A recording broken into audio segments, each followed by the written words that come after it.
Hi lovelies!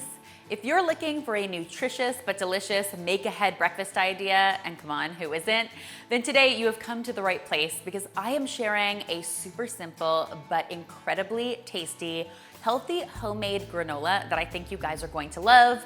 It all comes together really simply with ingredients you probably already have on hand in your pantry. And the best part is it is totally customizable. So you can switch it up depending on your taste.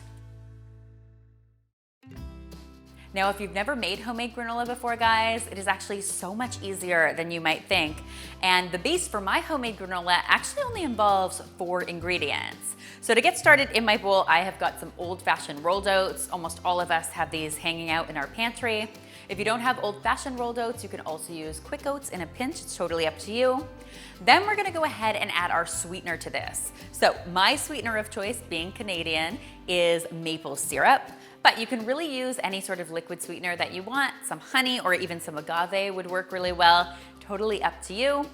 Next, I'm going to go ahead and add some melted coconut oil to this. That's gonna help everything get nice and crisp in the oven.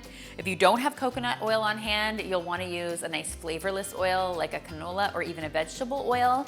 I wouldn't recommend olive oil in a recipe like this because I find the flavor is really, really strong, and that's not what we're going for. We don't wanna be able to taste the oil. Then I'm just going to add a nice hit of salt. For me, the salt is the perfect thing to offset the sweetness of the maple syrup. So I always love a little bit of salty with my sweet, as you know. And then I just like to toss those together. And honestly, guys, once this is tossed, you could bake this granola just as it is and enjoy it. It would be amazing. But come on, what would granola be without some really yummy mix-ins? For my mix-ins today, I'm using a classic combination of just some chopped almonds, some pumpkin seeds, and I'm going to be adding some dried cranberries after I've cooked my granola. But I have to say, the mix-in possibilities here are absolutely endless. Whatever nuts, seeds, dried fruit you want to use. I like to use coconut chips sometimes, or even freeze-dried fruit is really good. I even like to add chocolate chips, although I highly recommend you wait until your granola is cooked and then cooled completely before adding them.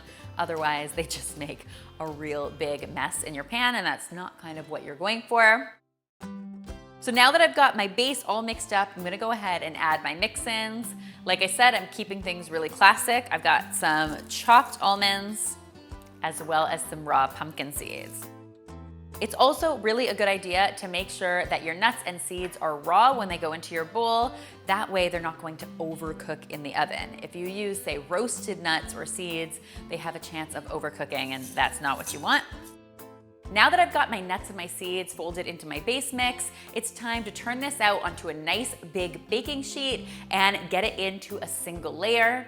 So usually you guys know that I like to line my baking sheets with parchment paper to help prevent any sticking or honestly any additional mess.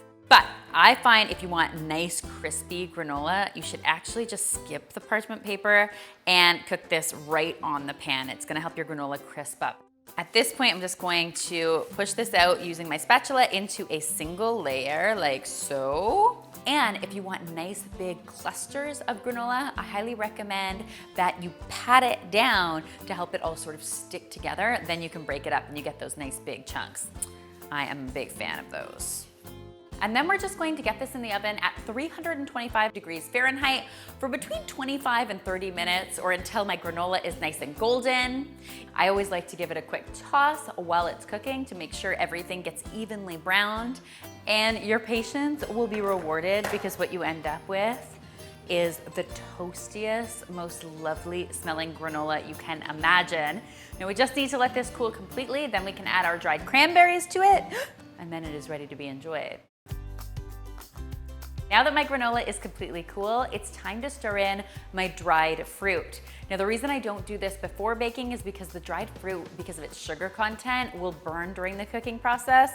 So you definitely want to add it after the fact. Now I'm using dried cranberries today, but you could definitely do this with some raisins, some dried apricots, some dried cherries would be good. I've even added dried tropical fruit to granola before, and it's so super tasty.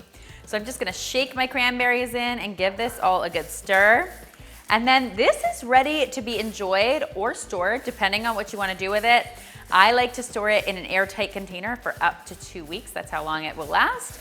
We love to eat it as a breakfast cereal at our house or just sprinkle it over some yogurt. It's totally up to you though, how you want to eat it. There's so many great ways to get granola happening in your diet.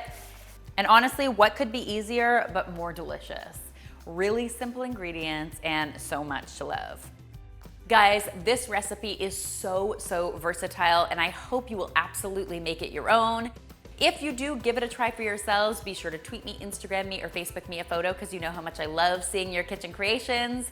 Remember, this recipe, like all of my recipes, is featured on healthymealplans.com, our amazing meal planning site that allows you to browse more than 1,000 recipes, drag and drop them into your weekly meal plan, and then automatically generates your grocery list for the week. How great is that? Finally, if you haven't already, be sure to subscribe because there is lots more deliciousness where this came from.